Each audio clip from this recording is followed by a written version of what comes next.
Assalamualaikum warahmatullahi wabarakatuh.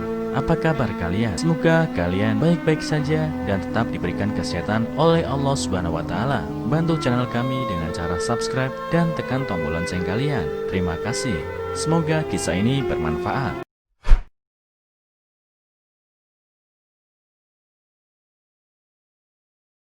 Ayah selalu beri 10.000 dan 1 kilo beras ke nenek ini. Saat nenek tiada, ayah malah dapat 2 miliar.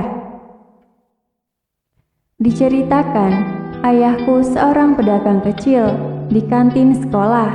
Lantaran kantin ayah cukup luas, ayah kemudian membagi toko kantinnya menjadi 2 ruangan. 1 ruangan untuk berjualan dan 1 ruangan untuk kamar dan dapur. Sehingga saat siang hari ayah bisa istirahat sejenak sambil menunggu jam istirahat anak-anak sekolah. Suatu hari, seperti biasanya aku pergi ke toko ayah untuk bekerja. Namun saat berjalan hampir 200 meter dari toko ayah, aku bertemu seorang nenek tua yang membawa 1 kantong beras berukuran kecil. Dengan pakaian lusuh berpostur bongkok, nenek itu terlihat sangat kasihan.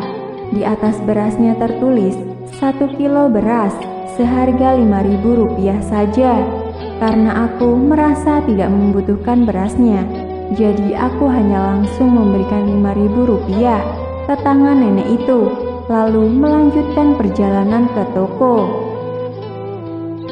"Ayah, aku datang," kataku dengan bangga. "Ayah, tadi di depan toko, apakah kau melihat seorang nenek tua berjualan beras?" 1 kilo Rp5.000 saja, aku lanjut bertanya ke ayah. "Ayah melihatnya, Nak. Kasihan sekali ya nenek itu. Tapi tahukah kamu kalau sebenarnya nenek itu membeli beras dari toko ayah? Dia membeli dengan harga Rp5.000 dan ayah memberi kembaliannya Rp10.000, ucap sang ayah. Dengan heran, aku lalu bertanya, "Ayah sudah gila. Apa ayah tidak bisa menghitung? Bagaimana ayah bisa mengembalikan uang begitu banyak ke nenek itu?" Dengarkan dulu cerita ayah. Dulu, ia adalah pelanggan setia toko ayah selama hampir 15 tahun. Tidak peduli siang atau malam, hari biasa atau hari libur, pasti dia selalu datang membeli barang di toko ini. Sayangnya, 2 tahun terakhir, ia terkena sakit Alzheimer. Daya ingatnya menurun, kesusahan berbicara dan berpikir, serta perilakunya menjadi sangat aneh dan mengkhawatirkan. Nenek itu tidak memiliki siapa-siapa lagi, sehingga tidak ada orang yang peduli dengannya. Walaupun ayah tak mampu merawatnya, tapi dengan menjual beras kepadanya, ayah harap bisa membantu dia untuk bertahan hidup, ujar ayah.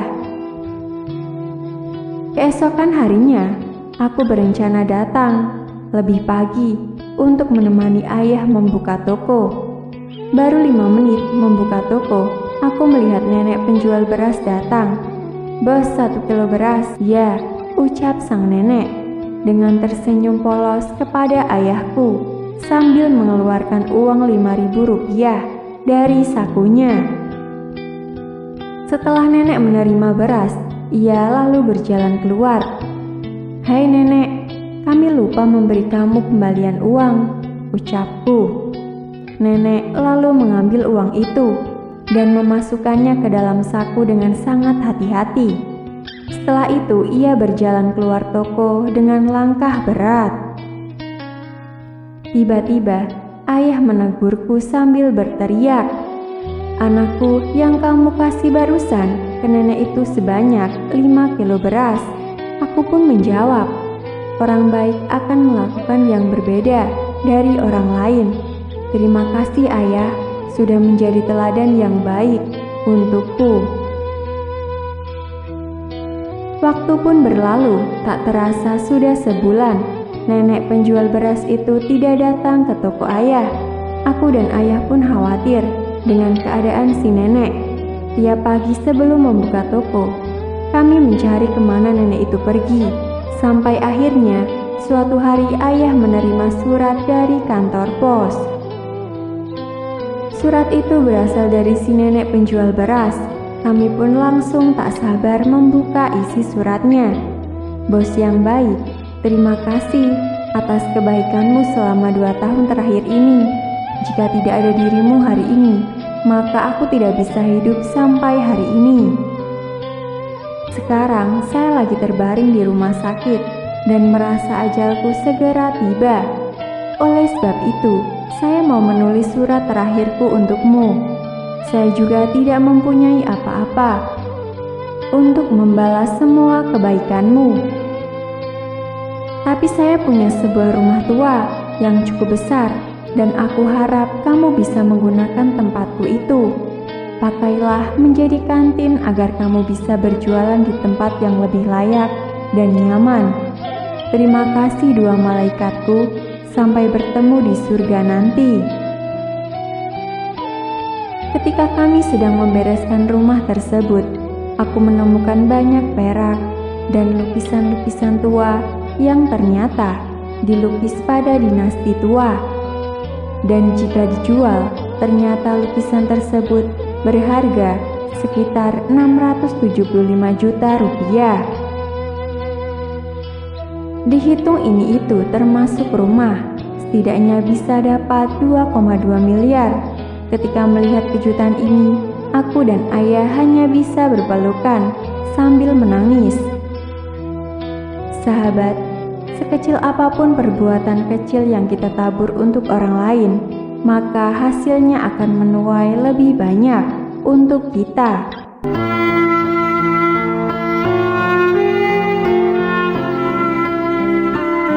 Assalamualaikum warahmatullahi wabarakatuh. Apa kabar kalian? Semoga kalian baik-baik saja dan tetap diberikan kesehatan oleh Allah Subhanahu wa taala. Bantu channel kami dengan cara subscribe dan tekan tombol lonceng kalian. Terima kasih. Semoga kisah ini bermanfaat.